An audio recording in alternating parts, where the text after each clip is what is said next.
Hello বন্ধুরা, আপনারা সবাই কেমন আছেন? আশা করছি সবাই ভালো আছেন। স্বপনস টেমপ্লেট জোনের পক্ষ থেকে সকলকে স্বাগতম।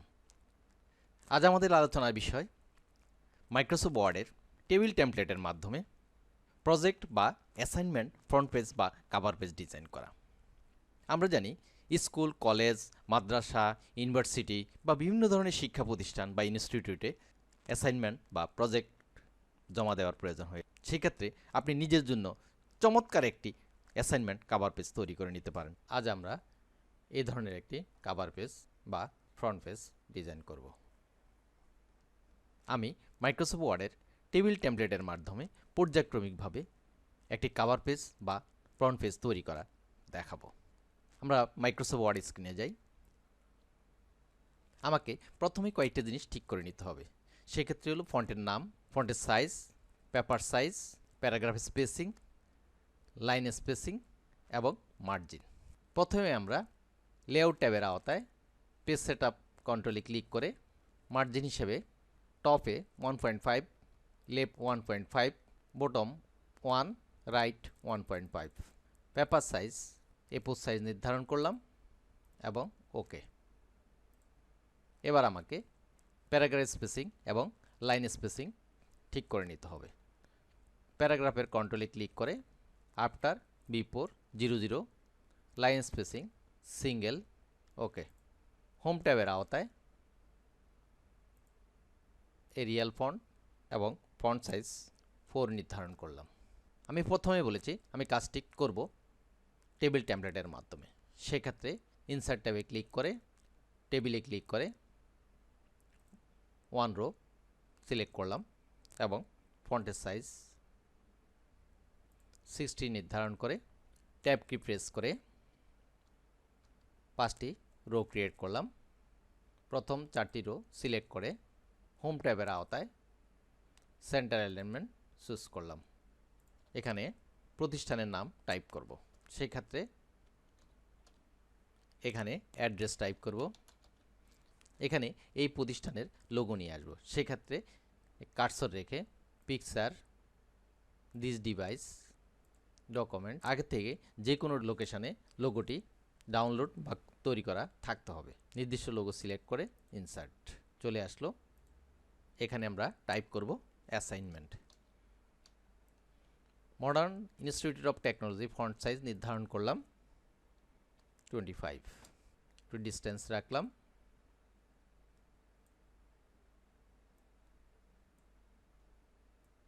ঢাকা বাংলাদেশ বোল্ড করলাম,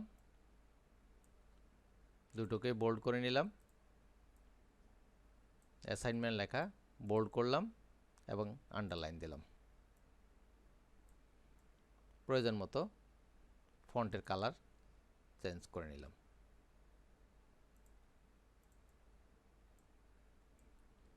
প্রয়োজন মতো ডিস্টেন্স তৈরি করে নিলাম। এই অবস্থায় ফন্টের সাইজ এক সাইজ কমিয়ে 15 করলাম এবং এই সেলটিকে দুভাগে ভাগ করার প্রয়োজনে রাইট ক্লিক করে split cell, number of column 2, number of row 1 থাকা অবস্থায় ওকে। বাম পাশের কলামটি 1/2 ইঞ্চি বরাবর রাখলাম। কার্সর এখানে থাকা অবস্থায় ট্যাব কি এর মাধ্যমে নিচে আরেকটি রো তৈরি করলাম। রোটির বাম পাশে ক্লিক করে সিলেক্ট করে ফন্ট সাইজ 10 নির্ধারণ করলাম। প্রথম রোটির বাম পাশে ক্লিক করে ড্র্যাগ করে দুটো রো একসাথে সিলেক্ট করলাম এবং কন্ট্রোল সি, কন্ট্রোল ভি এর মাধ্যমে দুইবার পেস্ট করলাম। এখানে টাইপ করলাম একটি ঘর, এখানে এক ঘর পরে আবার টাইপ করলাম।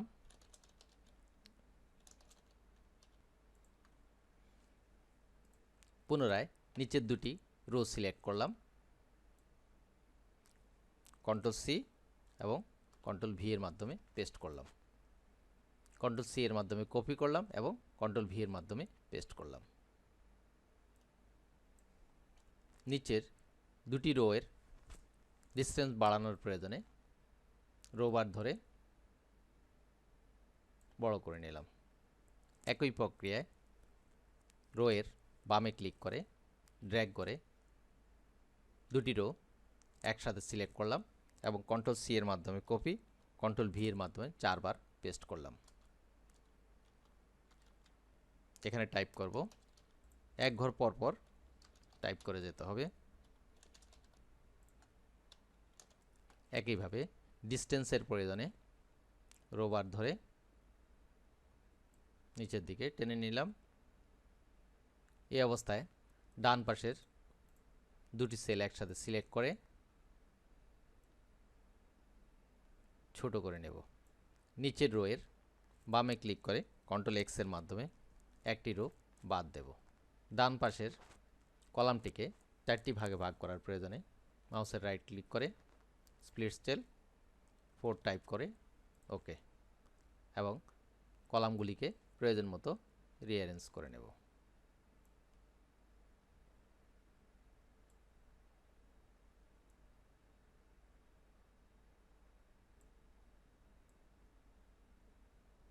রোটি সিলেক্ট থাকা অবস্থায় হোম ট্যাবের আওতায় অ্যালাইনমেন্ট সেন্টার ক্লিক করলাম।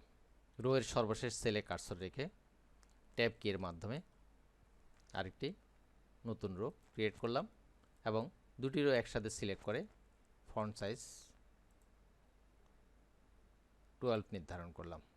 সর্বনিচের রোটিতে টাইপ করব ডেট অফ সিগনেচার এবং ডান দিকের রোটিতে টাইপ করব ক্যান্ডিডেট অবলিক সাবমিটার সিগনেচার। এবারে প্রতিষ্ঠানের নামটিকে ওয়ার্ডআর্টের মাধ্যমে আমরা রাউন্ড টাইপ সাজাবো। সেক্ষেত্রে নাম সিলেক্ট করে ইনসার্ট ওয়ার্ডআর্টের অ্যারোতে ক্লিক করে যে কোনো একটি ডিজাইন চুজ করলাম। সিলেক্ট থাকা অবস্থায় শেপ ফরম্যাটের আওতায় টেক্সট ইফেক্টের অ্যারোতে ক্লিক করে ট্রান্সফর্ম এবং প্রয়োজন মতো ডিজাইন আমি সর্বপ্রথমে ডিজাইনটি চুজ করলাম। এই অবস্থায় শেপ ফরম্যাটের আওতায় র্যাপ টেক্সট সিলেক্ট করে in front of text choose করলাম এবং প্রতিষ্ঠানের নামটিকে প্রয়োজন মতো বড় ছোট করে দিলাম। রাউন্ড শেপ করা লেখাটি সিলেক্ট থাকা অবস্থায় শেপ ফরম্যাটের আওতায় ওয়ার্ডআর্ট স্টাইলের প্রথম স্টাইল সিলেক্ট করে এবং বাম পাশের ইয়েলো পয়েন্টের মাধ্যমে রাউন্ড সাইজ কম বেশি করা যাবে। এবারে হোম ট্যাবের আওতায় ফন্ট কালারের মাধ্যমে যে কোনো ফন্ট কালার নির্ধারণ করা যাবে।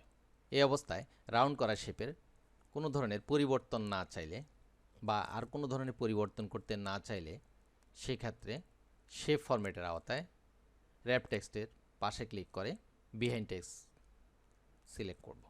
পরবর্তীতে রাউন্ড শেপের কোনো ধরনের পরিবর্তন আনতে চাইলে হোম ট্যাবের আওতায় সিলেক্টে ক্লিক সিলেক্ট অবজেক্ট। এবারে রাউন্ড শেপে ক্লিক করে প্রয়োজন মতো পরিবর্তন করা যাবে। কাজ শেষে পুনরায় সিলেক্টে ক্লিক করে সিলেক্ট অবজেক্ট। এই অবস্থায় টেবিলের বর্ডার বাদ দিতে চাইলে টেবিলের কন্ট্রোলে ক্লিক করে হোম ট্যাবের আওতায় বর্ডারসের পাশে ক্লিক করে নো বর্ডার। টেবিলের কোনো বর্ডারেই দেখা যাচ্ছে না। বর্ডার আউটলাইন দেখতে চাইলে পুনরায় লেআউটে ক্লিক করে ভিউ গ্রিড লাইনে ক্লিক করলে টেবিলের সবগুলো বর্ডার ভার্চুয়ালি দেখা যাবে। কিছু কিছু জায়গায় বর্ডার ব্যবহার করব, সেক্ষেত্রে পুনরায় হোম ট্যাবে ক্লিক করে বর্ডারসে ক্লিক করে আউটসাইড বর্ডার। বর্ডারের থিকনেস বাড়ানোর প্রয়োজনে টেবিল ডিজাইনে ক্লিক করে লাইন ওয়েট 1 পয়েন্ট নির্ধারণ করে হোম ট্যাবের আওতায় পুনরায় বর্ডারে ক্লিক করলাম। এবারে যেখানে যেখানে আমরা বর্ডার চাচ্ছি সেখানে ক্লিক করলেই সব দিকে বর্ডার চলে আসবে। প্রয়োজন মতো